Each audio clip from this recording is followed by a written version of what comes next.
الحمد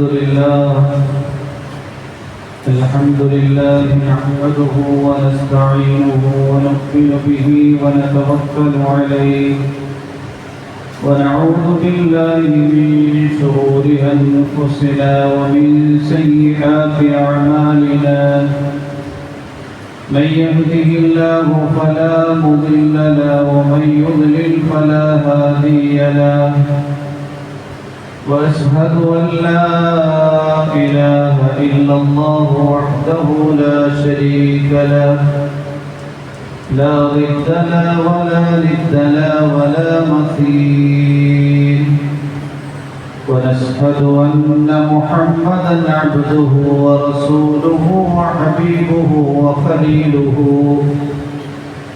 بلغ الرسالة وأدى الأمانة صلى الله عليه وعلى آله وأصحابه وبارك وسلم تسليما كثيرا كثيرا أما بعد فأعوذ بالله من الشيطان الرجيم بسم الله الرحمن الرحيم يمحق الله الربا ويربي الصدقات والله لا يحب كل كفار أثيم صدق الله العظيم إنما الأعمال بالنيات وإنما لامرئ ما نوى فمن كانت هجرته إلى دنيا يصيبها أو إلى امرأة ينكحها فهجرته إلى ما هاجر إليه صدق رسوله النبي الكريم സർവശക്തനായ അല്ലാഹു സുബ്ഹാനഹു വ തആല നാം ഏവരെയും അനുഗ്രഹിക്കുമാറാകട്ടെ. അല്ലാഹു സുബ്ഹാനഹു വ തആല അനുവദിച്ച ഈ ഭൗതിക ലോകത്ത് അല്ലാഹുവിന്റെ വിധിവിലക്കുകൾ പൂർണ്ണമായി പാലിച്ചുകൊണ്ട് ജീവിച്ച് ഈമാനോടെയും ഇസ്ലാമോടെയും അല്ലാഹുവിനെ കണ്ടുമുട്ടൽ നമ്മുടെ ബാധ്യതയാണ്. ഈ ഭൗതിക ലോകത്ത് നമ്മെ നന്മയിൽ നിന്ന് വ്യതിചലിപ്പിച്ച് തിന്മയുടെ വക്താക്കളാക്കി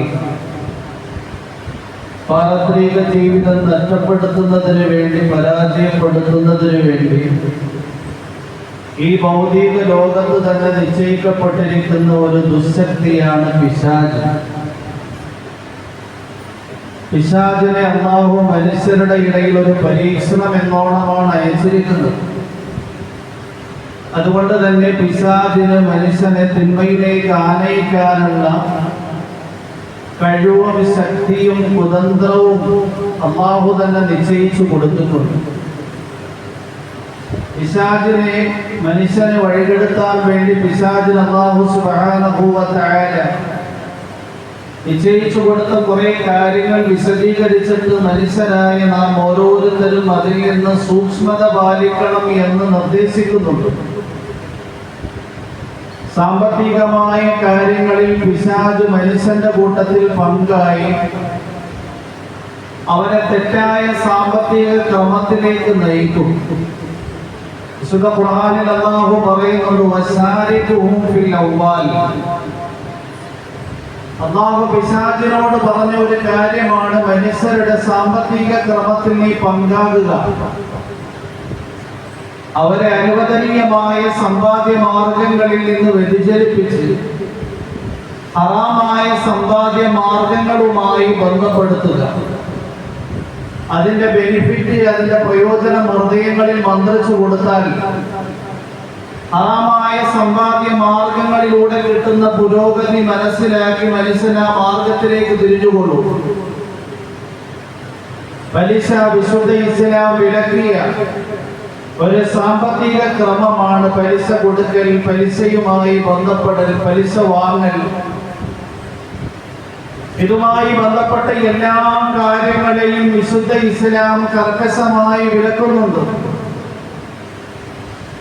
ഇമാം മുസ്ലിം റഹിമഹുല്ലാഹ് അദ്ദേഹത്തിന്റെ സഹീഹിൽ കൊണ്ടുവരുന്ന ഒരു ഹദീസാണ്. ജാബിർ റളിയല്ലാഹു അൻഹു വിവരിക്കുന്നു, ലഅന റസൂലുള്ളാഹി സ്വല്ലല്ലാഹു അലൈഹി വസല്ലം ആകില ദിബ വ മൂകിലഹു വ കാതിബഹു വ ശാഹിദൈഹി ഹും സവാ. അല്ലാഹുവിന്റെ പ്രവാചകൻ പലിശ തിന്നുന്നവനെയും ശപിച്ചു, പലിശ തീറ്റിക്കുന്നവനെയും ശപിച്ചു.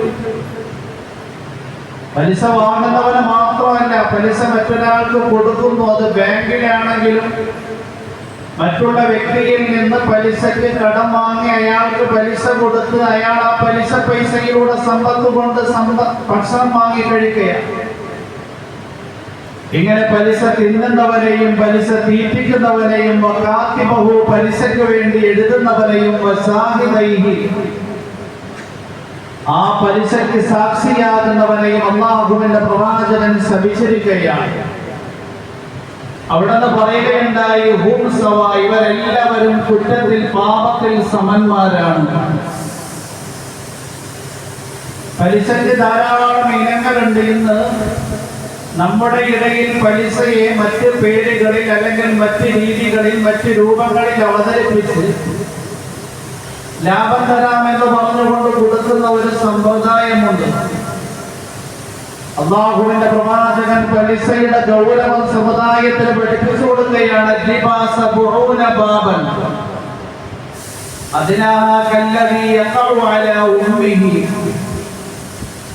പലിശ 70ഓളം ഇനങ്ങളുണ്ട്. അതിൽ ഏറ്റവും താഴ്ന്നതിന്റെ ഗൗരവം തന്റെ മാതാവുമായി വ്യഭിചരിക്കുന്നതിന് തത്തുല്യമാണ്. അപ്പൊ ഇതിന്റെ മീതെയുള്ള പലിശയുടെ സ്ഥാനങ്ങൾ എത്ര ഗൗരവം അറിയിക്കുന്നതാണ് എന്ന് സമുദായം ചിന്തിക്കേണ്ടതായിട്ടുണ്ട്. അല്ലാഹുവിന്റെ പ്രവാചകന്റെ മറ്റൊരു വചനം കാണാൻ പറ്റും. അദ്ദിർഹമു യുസീബുഹു റജുലു അഅ്ളമു ഇൻദല്ലാഹി മിൻ 33 സനിയതൻ യസ്നിഹാ ഫിൽ ഇസ്ലാം. ഒരു മനുഷ്യൻ ഒരു ദിർഹം പലിശയുമായി ബന്ധപ്പെടുന്നു എങ്കിൽ 33 വ്യഭിചാരത്തെക്കാൾ ഗൗരവം അറിയിക്കുന്ന പാതകമാണ് അയാൾ ചെയ്തിരിക്കുന്നത്. ഇന്ന് വ്യഭിചരിച്ച മനുഷ്യനെ കുറിച്ച് അയാൾ മ്ലേച്ഛവൃത്തി ചെയ്തു, നീചവൃത്തി ചെയ്തു. വീട്ടിലും കുടുംബത്തിലും നാട്ടിലും അയാൾ ആക്ഷേപാർഹനായി തീരുന്നുണ്ട്. എന്നാൽ അതിനേക്കാൾ എത്രയോ ഗൗരവമുള്ള പലിശയുമായി ബന്ധപ്പെട്ട ആൾക്കാരെ നാട്ടിൽ പല സംരംഭങ്ങളിൽ ദീനിയായ കാര്യങ്ങളിൽ വരെയും നാം നേതാവായി പ്രതിഷ്ഠിക്കാറുണ്ട്. കാരണം പലിശയ്ക്ക് അത്ര ഗൗരവമില്ല എന്നാണ് സമുദായം ചിന്തിച്ചിരിക്കുന്നത്. ഒരു ദിർഹം പലിശയുടെ ഗൗരവമാണ് അല്ലാഹുവിന്റെ പ്രവാചകൻ പറഞ്ഞു 33 വ്യഭിചാരത്തെക്കാൾ ഗുരുതരമാണ്.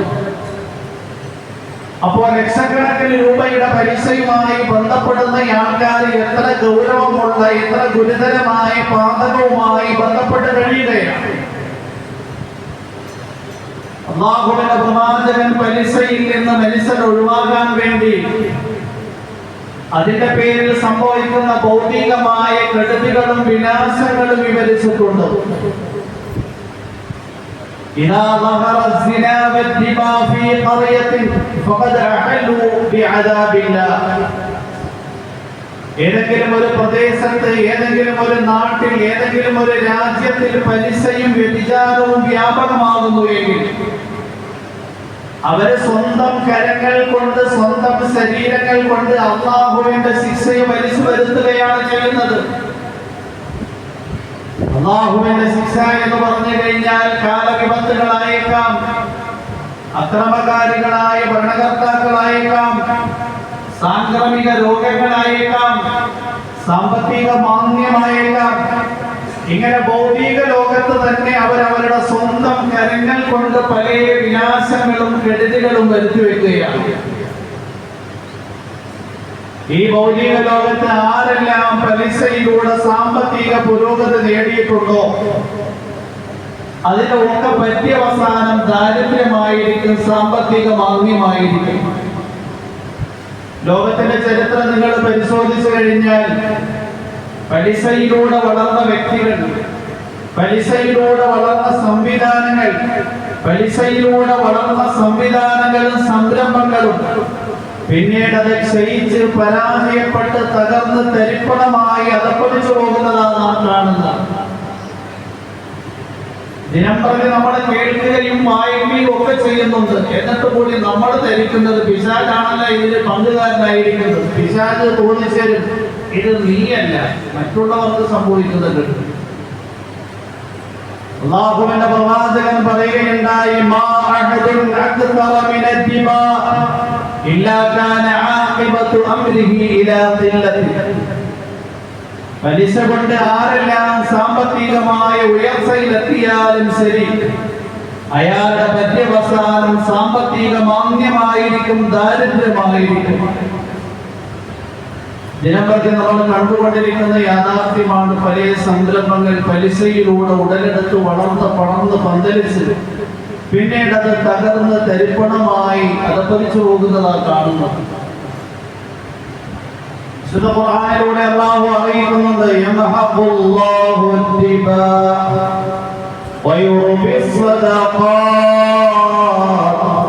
വല്ലാഹു ലാ യുഹിബ്ബു കുല്ല കഫാരിൻ അഫീം. യംഹഖുല്ലാഹു അദ്ദിബാ, പലിശയെ അല്ലാഹു കളത്തിക്കളയും, തകർത്തുകളയും. വയുർബി സ്വദഖാത്ത്, സദഖയെ, ദാനധർമ്മത്തെ അല്ലാഹു പുഷ്ടിപ്പെടുത്തുകയും ചെയ്യും. പലിശയുമായി ബന്ധപ്പെടുമ്പോൾ അല്ലാഹു സുബ്ഹാനഹു വ തആല അയാളുടെ സമ്പത്തിനെ ക്ഷയിപ്പിച്ചു കളയും, തകർത്തിക്കളയും, തകർത്തുകളയും. ദാനധർമ്മം ചെയ്യുമ്പോൾ ഒരു മനുഷ്യൻ നോക്കുമ്പോൾ അയാളുടെ കയ്യിൽ നിന്ന് സമ്പത്ത് ഇങ്ങനെ ചെലവാകുന്നതാണ് കാണുന്നത്. പക്ഷേ അല്ലാഹു സുബ്ഹാനഹു വ തആല പടിപടിയായി ആ സമ്പത്തിനെ വളർത്തുകയും അതിൽ പുരോഗതി നൽകുകയും ചെയ്യും. നമുക്കെല്ലാം അറിയാം, നമ്മുടെ പ്രദേശങ്ങളിൽ ദാനധർമ്മം ചെയ്യുന്ന ആൾക്കാർ, അവരെയാ എല്ലാ ആൾക്കാരും സമീപിക്കുന്നത്. കാരണം അയാള് ആര് ചെന്ന് ചോദിച്ചു കഴിഞ്ഞാലും എന്തെങ്കിലും സംഭാവന ദാനധർമ്മം ചെയ്യുന്നയാളാണ് എന്ന് അറിയപ്പെട്ടിട്ടുണ്ടെങ്കിൽ പള്ളി നിർമ്മാണത്തിന് അയാളുടെ അടുക്കലായിരിക്കും പോകുന്നത്, മദ്രസക്കാരും അയാളുടെ അടുക്കലായിരിക്കും പോകുന്നത്, ഏതെങ്കിലും ചികിത്സാ സഹായം ഉണ്ടെങ്കിലും അയാളെയായിരിക്കും സമീപിക്കുന്നത്, ആർക്കെങ്കിലും വീട് വെക്കാറുണ്ടെങ്കിൽ അപ്പോഴും അയാളെയായിരിക്കും സമീപിക്കുന്നത്. അയാൾക്ക് കൂടുതൽ ബാധ്യതയാണ് വരുന്നത്. പക്ഷേ അയാൾ ചെലവഴിച്ച് സാമ്പത്തികമായി പുരോഗതിയിലെത്തുന്നതാണ് ചെയ്യുന്നത്. ഭാഗ്യമായി നമ്മുടെ നഗ്നനേത്രത്തിൽ ദാനധർമ്മം ചെയ്യുന്നതിലൂടെ സമ്പത്ത് ക്ഷയിക്കുന്നതായിട്ട് തോന്നും. പക്ഷേ ആ സമ്പത്തിൽ പുരോഗതി ഉണ്ടാകും. അയാളിൽ മാത്രമല്ല, തലമുറകളിൽ അല്ലാഹു സുബ്ഹാനഹു വ തആല അതിന്റെ വളർച്ചയെയും അതിന്റെ പുരോഗതിയെയും പ്രതിഫലിപ്പിക്കും. പലിശയിലൂടെ സാമ്പത്തിക നഷ്ടം സംഭവിക്കും, സമ്പത്ത് ക്ഷയിച്ചു പോകും, ദാരിദ്ര്യത്തിന്റെ പടുകുഴിയിൽ അകപ്പെട്ടു പോകും. ഈ ഭൗതിക ലോകത്ത് പലിശയിലൂടെ സംഭവിക്കുന്ന കെടുതിയാണ്.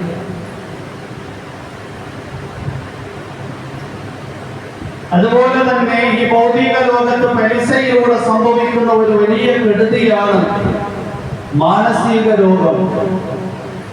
അല്ലാഹുവിന്റെ പ്രവാചകൻ മുഹമ്മദ് റസൂലുള്ളാഹി സ്വല്ലല്ലാഹു അലൈഹി വസല്ലം സുദീർഘമായ ഒരു ഹദീസിൽ കുറേ പാപങ്ങളെ കുറിച്ച് വിവരിച്ചു.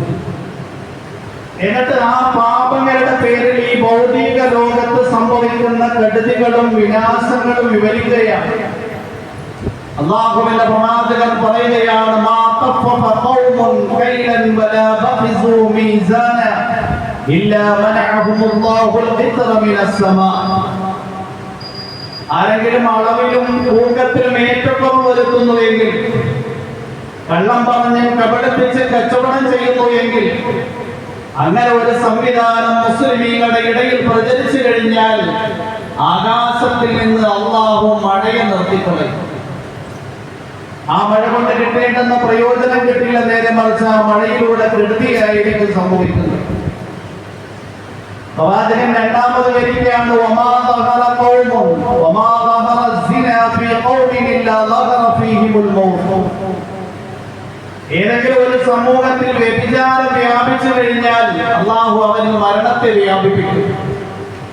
യുവാക്കളും മധ്യവയസ്കരും ദിനം പ്രതി മരണപ്പെടുന്ന കാഴ്ചയായിരിക്കും അവർക്ക് കാണാൻ കഴിയുന്നത്. വ്യഭിചാരം ഏതെങ്കിലും പ്രദേശത്ത് ഏതെങ്കിലും ഒരു സ്ഥലത്ത് വ്യാപിച്ചു കഴിഞ്ഞാൽ ഭൗതിക ലോകത്തുണ്ടാകുന്ന ഗതിയാണ്. എന്നിട്ട് പ്രവാചകൻ പറയുകയാണ്, വമാ വഹന ഫീ ഖൗലിൻ അദ്ദിബാ ഇല്ലാ സല്ലല്ലാഹു അലൈഹിമുൽ ജുനൂന. ഏതെങ്കിലും ഒരു സമൂഹത്തിൽ പലിശ വ്യാപിക്കുന്നു എങ്കിൽ അല്ലാഹു അവരിൽ ഭ്രാന്തിനെ അടിച്ചേൽപ്പിക്കും. ഇന്ന് തുറന്ന അന്തരീക്ഷമാണ്.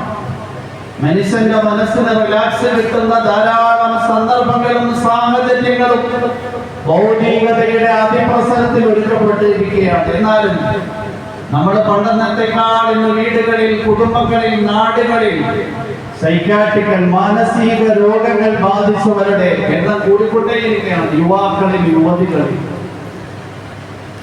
പലിശ വ്യാപിച്ചു കഴിഞ്ഞാൽ ഈ ഭൗതിക ലോകത്ത് സംഭവിക്കുന്ന കെടുതിയാണ് അള്ളാഹു അങ്ങനെയുള്ള ജനങ്ങളിൽ ഭ്രാന്തിനെ വ്യാപിപ്പിക്കും.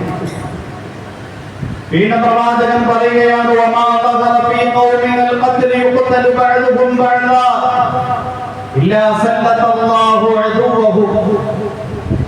ഏതെങ്കിലും ഒരു സമൂഹത്തിൽ പരസ്പരമുള്ള വൈരാഗ്യവും വിദ്വേഷവും പകയും വ്യാപിക്കുകയും മുസ്ലിമീങ്ങൾ പരസ്പരം ഏറ്റുമുട്ടുകയും ചെയ്താൽ അതിന്റെ പേരിൽ സംഭവിക്കുന്ന കെടുതി അല്ലാഹു അങ്ങനെയുള്ളവരിൽ ശത്രുക്കളെ അടിച്ചേൽപ്പിക്കും. ഏതെങ്കിലും ഒരു സംവിധാനം, ഒരു പ്രസ്ഥാനം അത് തഴച്ചു വളർന്നവർക്ക് ഭൂമിയിൽ ഒരു പ്രദേശത്ത് സ്വാധീനമുണ്ടായി കഴിഞ്ഞാൽ ആ സ്വാധീനം ഉപയോഗിച്ചുകൊണ്ട് തങ്ങളുടെ സ്വാർത്ഥ താല്പര്യങ്ങൾ പൂർത്തീകരിക്കാൻ വേണ്ടി മറ്റുള്ളവരെ നശിപ്പിക്കുന്ന ഒരു രീതി, അത് ഇസ്ലാമിക വിരുദ്ധനായ ഭരണകർത്താവിനെ കൂട്ടുപിടിച്ചിട്ടാണേലും കുഴപ്പമില്ല എന്ന് ചിന്തിക്കുന്ന ഒരവസ്ഥ. ഇതിലൂടെ സംഭവിക്കുന്നത് അള്ളാഹു ശത്രുക്കളെ അവരുടെ മേൽ അടിച്ചേൽപ്പിക്കും. പരസ്പരമുള്ള ഭിന്നതയിൽ, പരസ്പരമുള്ള കലഹത്തിൽ, പരസ്പരമുള്ള ഏറ്റുമുട്ടലുകളിൽ സംഭവിക്കുന്ന കെടുതിയാണ് അള്ളാഹു ശത്രുക്കളെ അവരുടെ മേൽ അടിച്ചേൽപ്പിക്കും. ആര് വിജയിച്ചാലും ആര് തോറ്റാലും മുഴുവൻ മുസ്ലിമീങ്ങൾക്ക് കെടുതിയും വിനാശവും ബാധിക്കുന്ന തരത്തിൽ ആ ശത്രുക്കൾ അവരോട് പെരുമാറും. വീണ്ടും അല്ലാഹുവിന്റെ പ്രവാചകൻ പറയുകയാണ്, വമാ ظهر في قوم عمل قوم لوط إلا سلط الله عليهم الخسف. ഏതെങ്കിലും ഒരു സമൂഹത്തിൽ പ്രകൃതി വിരുദ്ധമായ കാര്യങ്ങളിലൂടെ തങ്ങളുടെ വികാര വിചാരങ്ങൾ സായൂജ്യമടക്കുന്ന ദാരുണമായ അവസ്ഥയുണ്ടായാൽ, സ്വന്തം വർഗത്തെ പോകിച്ചുകൊണ്ട് ഹൃദയത്തിൽ നിന്ന് പൊന്തി വരുന്ന വികാര വിചാരങ്ങളെ സായൂജ്യമടക്കുന്ന അവസ്ഥയുണ്ടായാൽ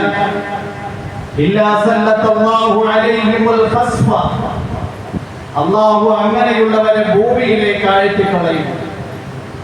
ശക്തമായ ഭൂകമ്പമുണ്ടാകും. ആ ഭൂകമ്പത്തിൽ ഭൂമി രണ്ടായി പിളർന്നു പോകും. അതിൽ വീടുകൾ, മനുഷ്യർ അതിന്റെ ഉള്ളിലേക്ക് അകപ്പെട്ടു പോകുന്ന ശിക്ഷയുണ്ടായിത്തീരും. വീണ്ടും പ്രവാചകൻ പറയുകയാണ്, വമാ തറക ഖൗമുൻ അൽ-അംറ ബിൽ മഅറൂഫി വൻ-നഹി അനിൽ മുൻകർ ഇല്ലാ ലം തുർഫഅ അമാലുഹും വലം യസ്മഅ ദുആഉഹും. ഏതെങ്കിലും ഒരു സമൂഹം സദാചാരം ഉപദേശിക്കുന്നതിൽ നിന്നും ദുരാചാരത്തിൽ നിന്ന് ജനങ്ങളെ വിലക്കുന്നതിൽ നിന്നും ഒഴിവാകുന്നു. ഇന്ന് നമ്മുടെ വീടുകളിൽ എത്രയോ പേര് നിസ്കാരമില്ലാതെ കഴിയുന്നു. നമ്മുടെ അയൽവാസികളിൽ, നമ്മുടെ പ്രദേശങ്ങളിൽ, നമ്മുടെ കുടുംബക്കാരിൽ. ഞാൻ 5 നേരം കൃത്യമായി നിസ്കരിക്കുന്നയാളാണ്, ഞാൻ റമദാനിൽ നോമ്പെടുക്കുന്നയാളാണ്, ഞാൻ 10 ഹജ്ജ് ചെയ്തയാളാണ്, ഞാൻ ആതുര സേവന പ്രവർത്തനങ്ങളിൽ സമ്പത്ത് ചെലവഴിക്കുന്നയാളാണ്. എന്നാൽ നാം മനുഷ്യരെ നന്മ കൊണ്ട്, സദാചാരം കൊണ്ട് ഉപദേശിക്കുന്നില്ല. നമ്മൾ എത്രയോ കാണുന്നുണ്ട് നമ്മുടെ വീടുകളിൽ, നമ്മുടെ കുടുംബങ്ങളിൽ, നമ്മുടെ അയൽപക്കത്ത്, നമ്മുടെ പ്രദേശത്ത് അനാശാസ്യ പ്രവണതകളും ആഭാസതരങ്ങളും വർദ്ധിച്ചുകൊണ്ടേയിരിക്കുകയാണ്. ലഹരി പദാർത്ഥങ്ങൾ ഉപയോഗിച്ചുകൊണ്ട് ലഹരിക്കടിറ്റായി ജീവിച്ചുകൊണ്ടിരിക്കുന്ന ഒരു സമൂഹം, ആഭാസതരങ്ങളിലും തിന്മകളിലും പാപങ്ങളിലും വിരാജിച്ച് സ്വൈരമായി കഴിയുന്ന ഒരു സമൂഹം. ഇവരെ ഈ തിന്മയിൽ നിന്ന് രക്ഷപ്പെടുത്താനുള്ള പരിശ്രമം നമ്മൾ ചെയ്യുന്നില്ല എങ്കിൽ അല്ലാഹുവിന്റെ പ്രവാചകൻ പറയുകയാണ്, നമ്മൾ ചെയ്യുന്ന അമലുകൾ അല്ലാഹു സ്വീകരിക്കില്ല. നമ്മൾ പടച്ചവനോട് എത്ര ദുആ ചെയ്താലും ആ ദുആയെ അല്ലാഹു കേൾക്കില്ല. ജനലക്ഷങ്ങൾ ഒരുമിച്ച് കൂടി ഹജ്ജിന്റെ വേളയിൽ മുസ്ലിമീങ്ങൾക്ക് അനുകൂലമായി എത്രയോ പേര് ദുആ ചെയ്തു. പക്ഷേ മുസ്ലിമീങ്ങളുടെ അവസ്ഥകൾ ലോകത്ത് നന്നാകുന്നുണ്ടോ? പ്രതിസന്ധിയുടെ നടുത്തളത്തിൽ നിന്ന് മുസ്ലിമീങ്ങൾ രക്ഷപ്പെട്ടിട്ടുണ്ടോ? എന്തുകൊണ്ടാണ്? നമ്മൾ സ്വന്തം നന്മ ചെയ്യുന്നതിന്റെ കൂട്ടത്തിൽ, സ്വന്തം തിന്മയിൽ നിന്ന് ഒഴിഞ്ഞു നിൽക്കുന്നതിന്റെ കൂട്ടത്തിൽ മറ്റുള്ളവരെ നന്മയിലേക്ക് ആനയിക്കുകയും മറ്റുള്ളവരെ തിന്മയിൽ നിന്ന് രക്ഷപ്പെടുത്തുകയും ചെയ്യുന്ന പ്രവർത്തനങ്ങൾ ചെയ്യുന്നില്ല എന്നതാണ് കാരണം. അതുകൊണ്ട് പലിശയിലൂടെ ഭ്രാന്ത് വർദ്ധിക്കുമെന്ന് അല്ലാഹുവിന്റെ പ്രവാചകൻ പറയുകയാണ്. നാളെ ഖബറിൽ നിന്ന് എഴുന്നേൽക്കുമ്പോഴും പിശാച് ബാധയേറ്റ് അപസ്മാരം വരുന്നയാൾ വീട് എഴുന്നേൽക്കുന്നത് പോലെയായിരിക്കും എഴുന്നേൽക്കുന്ന ഖുർആൻ പറയുക.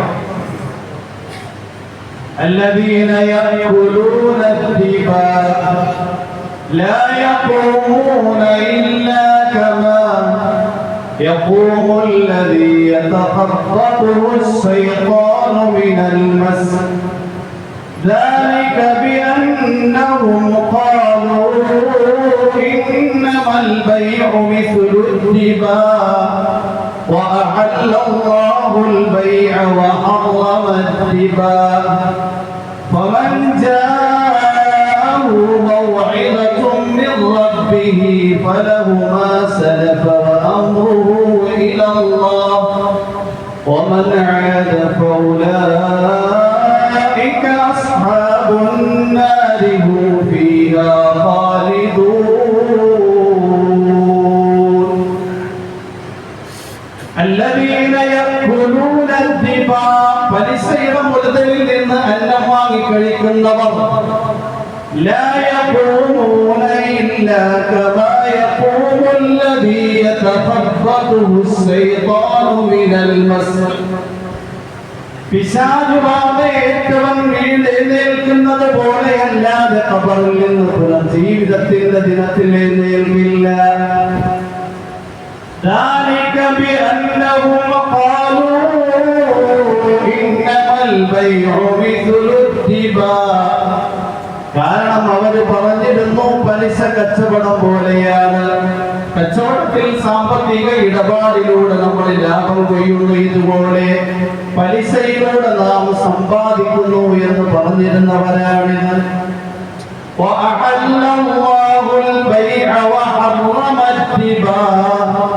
അല്ലാഹു കച്ചവടത്തിനെ അനുവദിച്ചിരിക്കുന്നു, പലിശയെ നിഷിദ്ധമാക്കിയിരിക്കുന്നു. കച്ചവടത്തിന്റെ സംവിധാനങ്ങളെ അല്ലാഹു ഹലാലാക്കിയിട്ടുണ്ട്. പലിശയുടെ എല്ലാ സംവിധാനങ്ങളെയും അല്ലാഹു ഹറാമാക്കിയിരിക്കുകയാണ്. കച്ചവടം ഹലാൽ. فمن جاءه موعظة من ربه ഏതെങ്കിലും ആളുകൾക്ക് അല്ലാഹുവിൽ നിന്നുള്ള ഉപദേശം വന്നെത്തിയാൽ അയാൾ ഈ പലിശയിൽ നിന്ന് ഒഴിവായിക്കൊള്ളട്ടെ. ومن عاد فأولئك أصحاب النار ഇനിയും പലിശയുമായി ബന്ധപ്പെട്ട് ജീവിക്കുന്നയാൾ നരകവാസിയായിരിക്കും എന്ന് ഖുർആൻ. അല്ലാഹു നമ്മളെല്ലാവരെയും കാത്തുരക്ഷിക്കുമാറാകട്ടെ. അല്ലാഹുവിന്റെ പ്രവാചകൻ ഒരു രാത്രി ഉറങ്ങുന്ന വേളയിൽ ഇമാം ബുഖാരി അദ്ദേഹത്തിന്റെ സഹീഹ് കൊണ്ടുവരുന്ന ഹദീസാണ്. സമറത്ത് ബിൻ ജുന്ദുബ് റളിയല്ലാഹു അൻഹുവിന്റെ റിവായത്ത്. അല്ലാഹുവിന്റെ പ്രവാചകൻ തങ്ങളെ കണ്ട ഉറക്കത്തിന്റെ സ്വപ്ന സഹാബിമാർ വരികയാണ്. എന്റെ അടുക്കൽ രണ്ട് മനുഷ്യർ വന്നു. മലക്കുകളാണ്, മനുഷ്യരൂപം പ്രാപിച്ചു വന്നതാണ്. എന്നാൽ അവർ രണ്ടുപേരും എന്നെ കൂട്ടിക്കൊണ്ടുപോയില്ല അർദിൻ മുഖദ്ദസത്തിൽ, ഒരു പരിശുദ്ധമായ പ്രദേശത്തിലേക്ക്. ആ പ്രദേശത്തിൽ ഞാൻ നോക്കുമ്പോൾ അവിടെ രക്തത്തിനാലുള്ള ഒരു നദി. ആ നദിയുടെ വെള്ളം പച്ചവെള്ളമല്ല, നേരെ മറിച്ച് രക്തമാണ്. ആ വികലമായി കിടക്കുന്ന നദിയുടെ മധ്യഭാഗത്ത് ഒരു മനുഷ്യൻ നിൽക്കുകയാണ്. ആ നദിയുടെ കരയിൽ ഒരു മനുഷ്യൻ നിൽക്കുന്നു. ആ മനുഷ്യന്റെ അടുക്കൽ കുറെ പാറക്കല്ലുകളും രക്തത്തിനാൽ വികൃതമായിരിക്കുന്ന ആ നദിയിൽ നിന്ന് ആ മനുഷ്യൻ രക്ഷപ്പെട്ട് കരയിലേക്ക് അടുക്കുമ്പോ കരയിൽ നിൽക്കുന്ന മനുഷ്യൻ കല്ലുകൊണ്ട് ആ നദിയിൽ നിന്ന് കയറി വരുന്ന മനുഷ്യന്റെ വായിലേക്ക് എറിയുമ്പോ ആ വായ തകർന്ന് തരിപ്പണമാകുകയാണ്. അതേ വീണ്ടും പിന്നോട്ട് പോകുമ്പോ വായും മുഖവും ഒക്കെ പഴയ അവസ്ഥയിലാകുന്നു. വീണ്ടും ആ രക്തത്തിൽ നിന്ന് രക്ഷപ്പെടുന്നതിന് വേണ്ടി കരക്കെടുക്കുമ്പോൾ വീണ്ടും ഈ മനുഷ്യൻ കല്ലുകൊണ്ട് വായിൽ എറിയുകയാണ്. അദ്ദേഹത്തിന്റെ വായ തകർന്ന് വീണ്ടും പിന്നോട്ട് പോകുന്നു. വീണ്ടും വായ പൂർവാവസ്ഥ പ്രാപിക്കുന്നു. വീണ്ടും രക്ഷപ്പെടാൻ വേണ്ടി കരയ്ക്ക് അടുക്കുമ്പോൾ വീണ്ടും കരയിൽ നിൽക്കുന്ന മനുഷ്യൻ പാറക്കല്ലുകൊണ്ട് എറിയുകയാണ്. വായ തകർന്നു പോവുകയാണ്. ഈ രംഗം ആവർത്തിക്കുന്നത് കണ്ടപ്പോൾ അല്ലാഹുവിന്റെ പ്രവാചകൻ തങ്ങളെ കൂട്ടിക്കൊണ്ടുപോയ ആ രണ്ട് മനുഷ്യരോട് ചോദിച്ചു, ഇതാരാണ്? അവർ രണ്ടുപേരും പറഞ്ഞു, ആഖിലത്തുൽ പലിശ തിന്നുന്നയാളായിരുന്നു. മിഅ്റാജിന്റെ രാത്രിയിൽ അല്ലാഹുവിന്റെ പ്രവാചകൻ ഏഴാം ആകാശം കഴിഞ്ഞ് ഒരു വിഭാഗം ആൾക്കാരെ കാണാനിടയായി. അവിടെ നിന്നുകൊണ്ട് കാണുകയാണ്. رأيت ليلة أسري بي فنظرت إلى السماء السابعة فنظرت فإذا هي برعد وبروق وصواعق. ഞാൻ ഏഴാം ആകാശത്തിന്റെ മുകളിൽ ഇസ്രായേലിന്റെ രാത്രിയിൽ എത്തിപ്പെട്ടപ്പോ അവിടെ ശക്തമായ മിന്നൽ പിണറുകളും ഇടിനാദവും ശക്തമായ അരോചകത്വമുണ്ടാക്കുന്ന ശബ്ദങ്ങൾ കേൾക്കാനിടയായി. വീണ്ടും ഞാൻ നോക്കിയപ്പോ ഒരു വിഭാഗം മനുഷ്യരിലേക്ക് ഞാൻ നോക്കിയപ്പോ അവരുടെ പള്ളകൾ, അവരുടെ വയറുകൾ വീട് പോലെയാണ്. നമ്മുടെ വയറൊന്ന് അല്പം ഒന്ന് പെരിയ തന്നെ നമുക്ക് എത്ര വലിയ അസ്വസ്ഥതയായിരിക്കും. വീട് പോലെയുള്ള വയർ. പ്രവാചകൻ പറയുന്നു,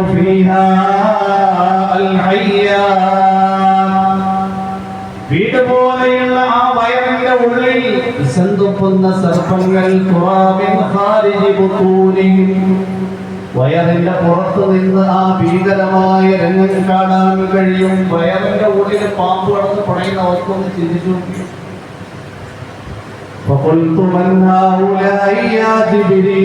എന്നെ കൂട്ടിക്കൊണ്ടുപോയ ജിബ്രീൽ എന്ന മാലാഖയോട് ഞാൻ ചോദിച്ചു, ഈ നിലയിൽ ഭീകരമായി ശിക്ഷിക്കപ്പെടുന്നത് ആരാണ്? ജിബ്രീൽ പറഞ്ഞു, ഇവര് പലിശ തിന്നുന്നവരായിരുന്നു. പലിശയിലൂടെ ഭൗതിക ലോകത്തും കെടുതി, നാളെ പാരത്രിക ലോകത്തും വലിയ കെടുതിയും വിലാസം. പലിശയുമായി ബന്ധപ്പെടുന്നയാൾ അതിന്റെ കെടുതിയെ കുറിച്ച് മനസ്സിലായിട്ടും ബന്ധപ്പെടുന്നയാള് അല്ലാഹുവിനോടും അവന്റെ പ്രവാചകനോടും യുദ്ധപ്രഖ്യാപനം നടത്തുന്നയാണ്. കൊട്ടാരത്തിലും പടച്ചോനോട് യുദ്ധം ജയിക്കാൻ പറ്റുന്നത് അക്കുമാറാണ്. يا أيها الذين آمنوا اتقوا الله وذروا ما بقي من الربا إن كنتم مؤمنين فإن لم تفعلوا فأذنوا بحرب من الله ورسوله وإن تبتم فلكم رؤوس أموالكم لا تظلمون ولا تظلمون يا أيها الذين آمنوا ലോകത്തുള്ള മുഴുവൻ സത്യവിശ്വാസികളെയും വിളിച്ചുകൊണ്ട് വിശുദ്ധ ഖുർആനിന്റെ ഉത്ബോധനം, ഇത്തഖുല്ലാഹ്, നിങ്ങൾ ഹൃദയത്തിൽ അല്ലാഹുവിന്റെ തഖ്വ നേടിയെടുക്കണം. വദറൂ മാ ബഖിയ മിനൽ റിബാ, പലിശയിൽ നിന്ന് നിങ്ങൾ ബന്ധപ്പെട്ടതിനെ പൂർണ്ണമായും ഒഴിവാക്കണം.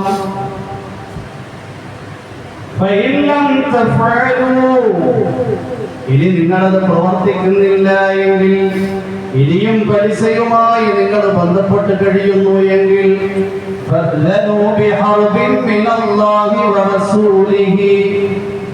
അല്ലാഹുവുമായിട്ടും അവന്റെ പ്രവാചകരുമായിട്ട് നിങ്ങൾ യുദ്ധപ്രഖ്യാപനത്തിന് തയ്യാറായിക്കൊള്ളുക. ആർക്കാ പടച്ചവന്റെ കൂട്ടത്തിൽ യുദ്ധം ചെയ്യിക്കാൻ പറ്റും? നമ്മളെല്ലാം മനസ്സിലാക്കി വെച്ചിരിക്കുന്നത് പലിശ വാങ്ങൽ മാത്രമാണ് ഹറാമെന്നാണ്. പലിശ കൊടുക്കലും ഹറാമാണ്. ഇന്ന് ലോകത്ത് ബാങ്കിങ് സമ്പ്രദായത്തിലൂടെ മാത്രം ഉദ്ദേശിച്ചത് മുസ്ലിമീങ്ങൾ എങ്ങനെയും പലിശയിലകപ്പെടുത്തുന്നത്. ഹൗസ് ലോൺ എടുത്തു കഴിഞ്ഞാലും വിദ്യാഭ്യാസ ലോൺ എടുത്തു കഴിഞ്ഞാലും ബിസിനസ് ലോൺ എടുത്തു കഴിഞ്ഞാലും ഇങ്ങനെ ദിനം പ്രതി മൊബൈലിലൂടെ എന്ത് ചെയ്യുക, പരസ്യം വരെ ഇന്ന ബെനിഫിറ്റ് നമുക്കുണ്ടാവും. ചെറിയ ചെറിയ വസ്തുക്കൾ വരെയും പലിശക്ക് എന്ത് ചെയ്യും, വിൽപ്പന നടത്തുന്ന കാലവും. 10 രൂപ കൊണ്ട് 100 രൂപ കൊണ്ടെങ്കിലും കൊടുത്തൊരു സാധനം വാങ്ങാം. പിന്നെ എന്ത് ചെയ്യും, അതിന്റെ വില 10,000 രൂപയിലേക്ക് പിന്നെ എന്ത് ചെയ്യും, കൂടി 20,000 30,000.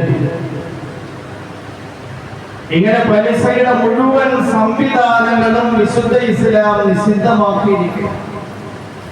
നിങ്ങൾ മുഅ്മിനീങ്ങളാണോ പലിശയിൽ നിന്ന് ഒഴിവാക്കുന്നത്?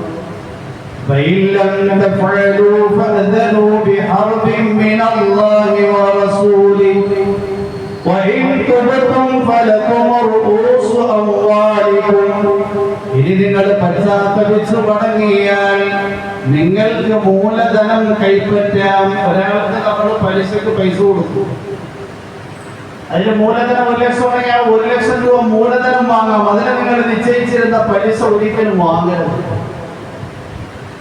യാത്രങ്ങിയപ്പോൾ അല്ലാഹുവിന്റെ പ്രവാചകന്റെ പിതൃവ്യനായ അബ്ബാസ് റളിയല്ലാഹു അൻഹു വന്നിട്ട് പറയുകയുണ്ടായി, അല്ലാഹുവിന്റെ പ്രവാചകരെ, എനിക്ക് ഇന്ന ആൾക്കാർക്ക് ഞാൻ പൈസ കടമെടുത്തിട്ടുണ്ട്, അവർ തരാനുള്ള എല്ലാ പലിശയെയും ഞാൻ വിട്ടുവീഴ്ച ചെയ്തിരിക്കുക. പലിശ ചിലപ്പം കോടിക്കണക്കിന് കിട്ടുന്നുണ്ടാകും, പക്ഷേ അതുകൊണ്ട് നമ്മുടെ സമ്പത്ത് കളങ്കപ്പെട്ടു പോവുകയാണ്. ഒരാൾ മകളുടെ കല്യാണത്തിന് വേണ്ടി കോഴി വാങ്ങി, 100 കോഴി വാങ്ങി. അപ്പം കോഴി വിൽപ്പന നടത്തുന്നയാൾ പറഞ്ഞു, ഇതിൽ 75 കിലോ കോഴിയെ കിട്ടുള്ളൂ, കാരണം ഇതിന്റെ തോല് ഇതിന്റെ കുടലെല്ലാം പോകും. അയ്യോ, 25 കിലോ കോഴി എങ്ങനെയാണ് നഷ്ടപ്പെട്ടത്? അതുകൊണ്ട് അതിന്റെ തോലും അതിന്റെ കുടലും ഒക്കെ അതിന്റെ മുകളിൽ ബിരിയാണി വെച്ച് എങ്ങനെ ഇരിക്കും? ഇതേ കണക്കാണ് പലിശയുടെ അവസ്ഥ. പലിശ നമ്മുടെ സമ്പത്തുമായി കൂടിക്കലർന്നിട്ടുണ്ട് എങ്കിൽ തീർച്ചയായും ആ സമ്പത്ത് മ്ലേച്ഛമായ സമ്പത്തായി, മലീമസമായി. പലിശയിൽ നിന്ന് നാം ഓരോരുത്തരും സൂക്ഷിക്കുക. നിങ്ങൾ ആരോടും അക്രമം പ്രവർത്തിക്കരുത്. കാരണം പലിശക്ക് നിങ്ങൾ പൈസ കൊടുത്തു കഴിഞ്ഞാൽ അയാൾ നിങ്ങൾക്ക് തരുന്ന പലിശ നിങ്ങൾ വാങ്ങൽ അയാളോട് അക്രമം പ്രവർത്തിക്കലാണ്. നിങ്ങൾ ആരെയും ആക്രമിച്ച് ആരിൽ നിന്നും അനധികൃതമായി സമ്പത്ത് കൈപ്പറ്റുന്നില്ല എങ്കിൽ നിങ്ങളോടും അക്രമം പ്രവർത്തിക്കുന്നു. അതുകൊണ്ട് പിശാച് മനുഷ്യനിൽ ചെലുത്തുന്ന ഏറ്റവും വലിയ ഒരു കുതന്ത്രമാണ് വസാരിഖുഹും ഫിൽ അംവാൽ. ഖുർആനിൽ അല്ലാഹു പറയാ, പിശാചിനോട് പറഞ്ഞ കാര്യമോ ഖുർആനിൽ അല്ലാഹു പറയാ, വസ്തഫ്സിസ് മൻ ഇസ്തതഅത മിൻഹും ബിസൗതിക വഅജ്ലിബ് അലൈഹിം ബിഖൈലിക വറജ്ലിക വസാരിഖുഹും ഫിൽ അംവാൽ.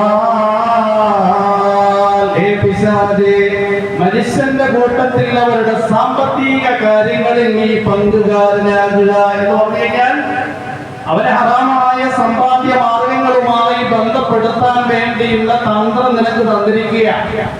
പിശാചാണ് ഹൃദയത്തിൽ വന്ന പലിശയുടെയും ഹറാമായ സമ്പാദ്യ മാർഗങ്ങളുടെയും ബെനിഫിറ്റ് ഹൃദയത്തിൽ ഓതി തന്ന് മനുഷ്യനെ ഹലാലിൽ നിന്ന് വ്യതിചലിപ്പിച്ച് ഹറാമിലേക്ക് കൊണ്ടുപോകുന്നു. അല്ലാഹു നമ്മളെല്ലാവരെയും കാത്തുരക്ഷിക്കുമാറാകട്ടെ. ശരിയായി നമുക്ക് ഓരോരുത്തർക്കും പഠിക്കാനും അമൽ ചെയ്യാനും തൗഫീഖും ഹിദായത്തും പ്രദാനം ചെയ്യുമാറാകട്ടെ. അൽഹംദുലില്ലാഹി റബ്ബിൽ ആലമീൻ. അസ്സലാമു അലൈക്കും വറഹ്മത്തുള്ളാഹി വബറകാതുഹു.